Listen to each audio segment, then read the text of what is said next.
আসসালামু আলাইকুম ওরহমতুল্লাহি ওয়াবারকাতুহু। প্রিয় বন্ধুরা, আমি ইলেকট্রিশিয়ান মনোয়ার হোসেন আপনাদের সামনে গুরুত্বপূর্ণ একটি ভিডিও নিয়ে আসলাম। চলুন আজকে এই সিলিং ফ্যানের আর্মিচারটা কীভাবে কয়েল বাঁধতে হয় সম্পূর্ণ ভিডিও আপনাদেরকে দেখানো হবে। তো আসলে এই ফ্যানগুলা কিভাবে কয়েল তৈরি করে আবার নতুন করে কয়েল অ্যাডজাস্ট করতে হয় এবং আমরা ফ্যানগুলা বাঁধি, তো আপনাদের ভিডিও শেখানোর জন্যই আজকে ভিডিওটি নিয়ে আসলাম। তো এটা 34 নাম্বার তার, এই তারটা আমরা এখানে একটু সেটিং করে নিব। নেওয়ার পরে আমরা কিভাবে বানবো চলুন আপনারা অবশ্যই দেখে কাজগুলা শিখতে থাকেন। আমাদের কন্টিনিউ ভিডিওগুলো আপনারা দেখবেন, অবশ্যই কাজগুলা শিখতে পারবেন এবং আপনারাও কাজ শিখে এই কাজগুলা করতে পারবেন। তো আমরা আসলে এই আর্মিচারটা বর্তমান এখন ডাইসে বাঁধে নিব। ডাইসে বাঁধার পরে আমরা কাজ শুরু করে দেব। চলুন ডাইসে কিভাবে বাঁধতে হবে, এইভাবে আপনার আর্মিচারটা আগে বাঁধতে হবে। বাঁধার পরে কিন্তু আমরা প্রত্যেকটা কোরের খোপে খোপে কিন্তু তার ঢুকাবো। কিভাবে ঢুকাবো চলুন আপনারাও দেখুন। আসলে ভিডিওটি অনেক লং হতে পারে, অবশ্যই ধৈর্য ধরে দেখে আপনারাও কাজটা করুন, কারণ এই কাজগুলা কিন্তু সবাই শিখাতে চায় না। আমরা অরিজিনালভাবে আপনাদেরকে শেখানোর জন্যই ভিডিওগুলা করে থাকি। আপনারা অবশ্যই এই ভিডিওগুলা দেখে কাজগুলা শিখে আপনারা নিজেরাও করতে পারবেন। তো আমরা এখন ডাইসে বাঁধা হয়ে গেল। তো এখন আমরা কিভাবে পেঁচবো এই কয়েলগুলা এর ভিতরে। আমাদের তো মেশিন নাই, আসলে অনেকেই মেশিন দিয়ে বাঁধে, আমরা হয়তো হাত দিয়ে বাঁধি। তো চলুন দেখা যাক আমরা কিভাবে হাত দিয়ে বাঁধি। মেশিন তো ছাড়াই আমাদের হাতি মেশিনের মতো কাজ করে, আমরা বাঁধে বাঁধে অভ্যস্ত হয়ে গেছি। চলুন পেপারটা এখন পরে নেই। পেপার পরে নেওয়ার পরেই আমরা শুরু করে দিব কিভাবে কাজ করতে হয়। আসলে কাজগুলা যদি আপনারাও শিখতে পারেন তাহলে নিজে নিজেই আপনার ফ্যানের কয়েল নিজে নিজেই বাঁধতে পারবেন। তার কারণে আমরা যে কাজগুলা করে আপনাদেরকে দেখাই অবশ্যই আপনাদের শেখানোর উদ্দেশ্যে। তো চলুন আমরা কিভাবে বাঁধতেছি। তো আমরা তারটা এখান থেকে নিব, যেহেতু তারটা এখানে আটকায় দিছি। তো আমরা এই তার এখন এর মধ্যে প্রত্যেকটা করে করে কিন্তু গুনে গুনে প্যাচ দিতে হবে, কারণ একটা কম বেশি করা যাবে না। আমরা এইভাবে গুনতেছি, এখন গুনে গুনে কিন্তু দিচ্ছি। তো আসলে এই গুনতে গুনতে কিন্তু কয়েলটি এক পর্যায়ে এই শুরু করলাম আবার শেষ হয়ে যাবে। তো আমরা সব সময় কিন্তু গুনে দিতে হবে। এখানে একটা করে আমরা প্রায় 335টি প্যাচ দিচ্ছি। তো প্রত্যেকটা করে করে 335টা দিচ্ছি, যেহেতু এটা স্টার্টিং সাইড, তো রানিং সাইড এর পরে বাঁধা হবে। তার কারণ হলো যে একটা ফ্যানের দুইটি সাইড থাকে, একটা হচ্ছে রানিং আর একটা হচ্ছে স্টার্টিং। সর্বপ্রথম স্টার্টিং কয়েলটি বাঁধা লাগে, তারপরে রানিং কয়েল বাঁধা লাগে। তো আমরা কিন্তু কেবল শুরু করছি স্টার্টিং কয়েল। তো আসলে এইভাবেই পেঁচতে হবে। আপনারা পেঁচতে পেঁচতে দেখতেই থাকুন আমরা কাজগুলা কিভাবে করতেছি। তো সুন্দর সুন্দর ভিডিও পেতে আমাদের ফেসবুক পেজ আর প্রোফাইল অবশ্যই ফলো দিয়ে সাথে থাকবেন। অবশ্যই আপনারা এই ভিডিওগুলো যদি আপনাদেরকে ভালো লাগে তাহলে লাইক কমেন্ট শেয়ার দিয়ে সবাইকে দেখার সুযোগ করে দিবেন, কারণ এই একটি শেয়ারের মাধ্যমে আপনাদের অগণিত মানুষ এই কাজগুলা শিখতে পারবে এবং এই কাজগুলা শিখে নিজে নিজেই নিজের কাজ সলভ করতে পারবে। আর আপনারা অবশ্যই ভিডিওটি শেয়ার করে দিবেন।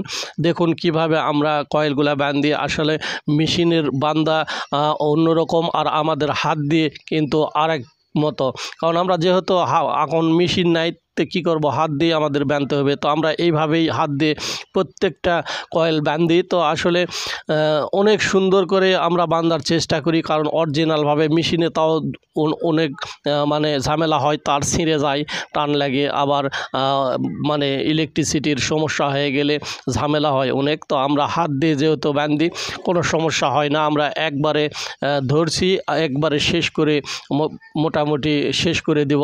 তো দেখুন কিভাবে কয়েলগুলা পেঁচ হচ্ছে, এভাবে প্রত্যেকটা করেই কিন্তু পেঁচ দিতে হবে। পেঁচ দিয়ে দিয়ে আপনারা এভাবেই কিন্তু কয়েল বাঁধতে পারবেন। প্রত্যেকটা একটা উল্টা পাক, একটা সিধা পাক, একটা উল্টা দিকে পাক দিতে হবে আর একটা সিধা দিকে পাক দেবে। এইভাবেই কিন্তু কয়েলগুলা করতে হবে। তো সিলিং ফ্যানের আসলে এই রোটর আর্মিচারের উপরেই কিন্তু আমাদের এই কয়েলের হিসাবগুলা করে বাঁধতে হয়। তবে যারা কয়েল বাঁধে তারা কিন্তু আসলে অরিজিনাল যে কয়েলটা থাকে সেটা অনেকেই এখানে কাটার পরে একটু গুনে দেখে যে কয়টা দেওয়া আছে, কত প্যাচ পাক দেওয়া আছে। মূল তথ্য হচ্ছে যে আসলে অরিজিনাল প্যাচ যে কয়টা দেওয়া আছে ওই কয়টা প্যাচ দিয়েই যদি আপনারা বাঁধেন তাহলে আসলে অ্যাকুরেট হবে, অথবা কিছু কম বেশি করতে পারেন। যদিও কয়েল পুড়ে যাওয়ার পরে আর্মিচারের টেম্পারটা একটু লুজ হয়ে যায়, তো যার কারণে আমরা একটু কম বেশি করতে পারি। এটা নিজের থেকেও মানে প্র্যাকটিক্যাল কাজগুলা যেভাবে আমরা করি প্রতিনিয়ত, তো হয়ে গেল এটা বান্দা আপনাদের চোখের সামনে কিভাবে বান্দা শেষ হয়ে গেল। দেখুন এইভাবে আমরা এখন এই দুইটি মাথা একটা ধরছিলাম প্রথমে, আর একটা শেষ করলাম, এই দুইটি মাথা আমাদের বের হয়ে গেল। তো মোট 4টা মাথা বের হবে। তো এই 4টা মাথা থেকে আবার 3টা মাথা বের হবে। কিভাবে কানেকশানগুলো হবে সম্পূর্ণ ভিডিও আপনাদের দেখানো হবে ইনশাআল্লাহ, আপনারা সাথেই থাকুন। দেখুন আমরা পেপারগুলো এখন এইভাবে কেটে দিয়ে পেপারগুলো কিন্তু আবার দুমড়ে দিয়ে ভিতরে দিতে হবে, না হলে আবার এই রানিং কয়েলটা বানতে পারবো না।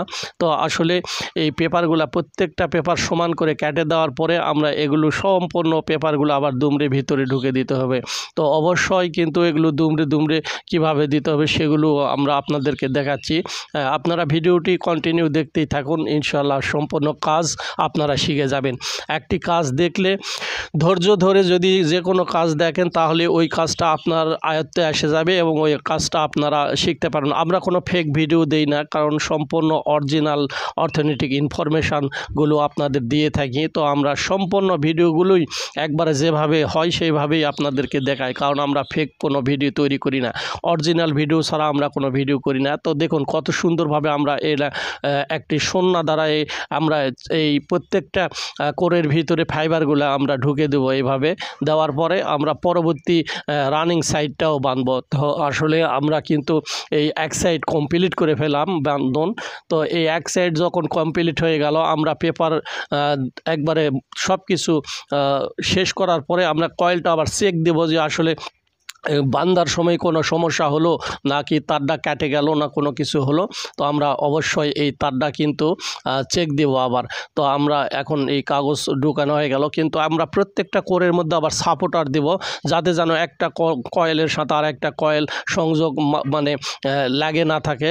যার কারণে আমরা কিন্তু এই যে সাপোর্টারগুলো দিয়ে দিলাম, কারণ সাপোর্টারে যে সুন্দরভাবে প্রত্যেকটা করে সাপোর্টার দিলাম, যাতে যেন মানে এক জায়গাত না হয়, যায় শর্ট না হয়, কয়েলটা শর্ট যেন না হয়। তো আমরা কিন্তু এখন কমপ্লিট করলাম। এখন চলুন দেখা যাক আমরা এটা এখন সিরিজ লাইনে চেক করে দেখাই কি অবস্থা, কানেকশান ঠিক আছে কি না। তো আমরা এখন সিরিজ লাইনে চেক করব।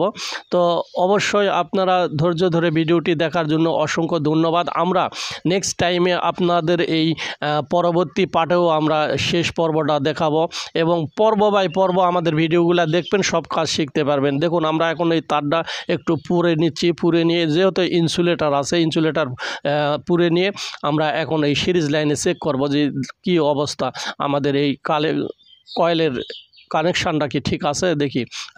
এখন দেখতেছি, দেখুন এখন কিন্তু বাতিটা জ্বলবে, আলো কিন্তু একটু ফোকাস দিবে, এই যে ফোকাস দিচ্ছে, মানে আলো ঠিক আছে, তার মানে কানেকশান ঠিক আছে। তার মানে এটা বান্দা এক সাইড কমপ্লিট হয়ে গেল। তারপরেও আপনাদেরকে একটু ঘুরিয়ে সিরিজ লাইনের বাতিটা আপনাদেরকে একটু দেখাবো যে আসলে কানেকশান হচ্ছে কি না। দেখুন আমরা কিন্তু সুন্দরভাবে কিন্তু মানে এই কয়েলটা বাঁধলাম, এই যে আলো দেখাই পাচ্ছেন। তো আমরা ক্যামেরাটা একটু ঘুরিয়ে নেই, যেহেতু আসলে মোবাইল দিয়ে ক্যামেরা করা ভিডিও করা। তো দেখুন এই যে সিরিজ লাইন, তো তার মানে আর্মিচারটা কমপ্লিট হয়ে গেছে। তো চলুন এই দ্বিতীয় পার্টে আপনাদেরকে সমস্ত কিছু আবার দেখানো হবে। সে পর্যন্ত আপনারা অবশ্যই ধৈর্য ধরে অপেক্ষা করুন দ্বিতীয় পার্টের জন্য, এবং দ্বিতীয় পার্ট আসতেছে নেক্সট টাইমে। আপনারা সেই পর্যন্ত ভালো থাকুন, সুস্থ থাকুন এবং দ্বিতীয় পার্ট দেখার অপেক্ষায় থাকুন। দেখা হবে দ্বিতীয় পার্টে। আসসালামু আলাইকুম ওয়া রাহমাতুল্লাহি ওয়া বারাকাতুহু। আল্লাহ।